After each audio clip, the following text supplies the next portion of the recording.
আমি যাতে ইয়াক খুব সুন্দৰ কৰি নিৰ্মাণ কৰি পৰ্যটকৰ এটা আকৰ্ষণীয় স্থান হিচাপে নিৰ্মাণ কৰিব পাৰোঁ।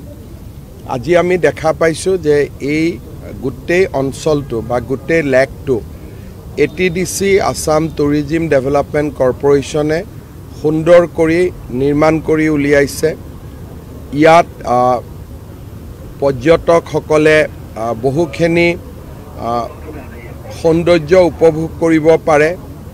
নাও আদিৰে বা বিভিন্ন একুয়া চাইকেল আদি বিভিন্ন আধুনিক আমাৰ ভেহিকুলৰ জৰিয়তে পানীৰ মাজত যাব পাৰে, পানী চাব পাৰে আৰু ইয়াতে ফুড ষ্টল আদিও খুব সুন্দৰ কৰি নিৰ্মাণ হৈছে।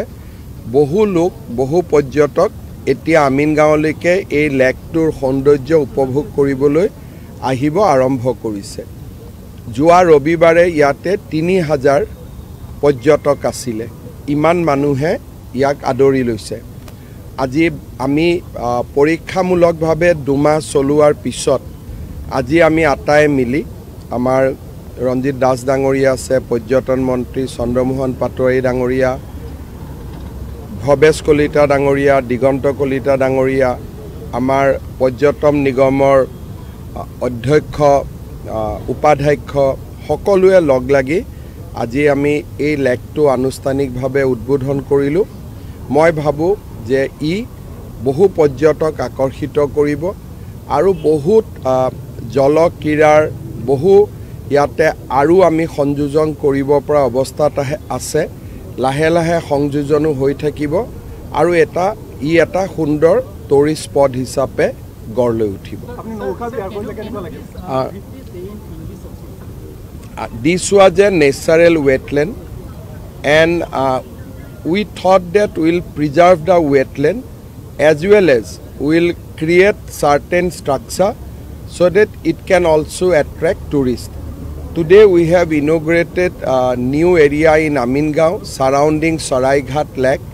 It is coming out very beautifully, looking grand, and lot of tourists has already started visiting the place. I am very happy about the development. I am sure that the beauty of this lake will be further enhanced in days to come by Assam Tourism Development Corporation.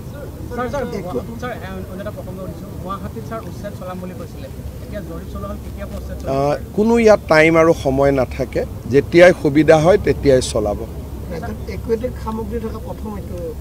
এইটো এনেই দীঘিলী পুখুৰী আদিত যদিও aquatic সামগ্ৰী আছে, ইমান অত্যাধুনিক নহয়। এইটো খুব ভাল কৰি নিৰ্মাণ হৈছে আৰু ৰাইজে ইয়াক ব্যৱহাৰ কৰিছে।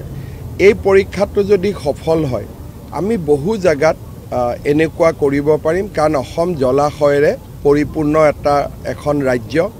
আমি বহুত স্থানত ইয়াক আগবঢ়াই লৈ যাব পাৰিম। চিলাৰাই উদ্যানখন বহুতবাৰ আমি ডেভেলপ কৰিছোঁ, কিন্তু ৰাস্তাৰ বাওঁফালে যিকোনো কাৰণতে নহওক কিয় মানুহ যিমান যাব লাগে সিমান নাযায়। সোঁফালে অহাৰ প্ৰতি এটা আগ্ৰহ থাকে।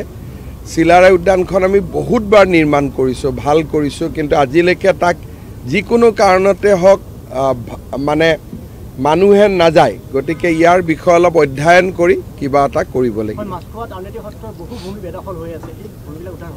মইতো শুনা নাই, মইতো আউনীআটী সত্ৰৰ অধিকাৰক লগ পাই থাকোঁ, তেওঁতো মোক কেতিয়াও কোৱা নাই। মইতো আমাৰ আমবাৰী ফটাশিলত তেওঁলোকৰ এটা সমস্যা আছিল, মই সমস্যাটো সমাধান কৰি দিছোঁ। আৰু নতুনকৈ কিবা মাটি বেদখল হৈ থকা বুলি তেখেতে মোক কোৱা নাই। মই যোৱা মাহতো তেখেতক লগ পাইছিলোঁ। মই জানিব পৰা নাই, মোক কোৱা নাই, হয়তো মই আলোচনা কৰি ল'ম। Thank you. গৈ থাকোঁ হা।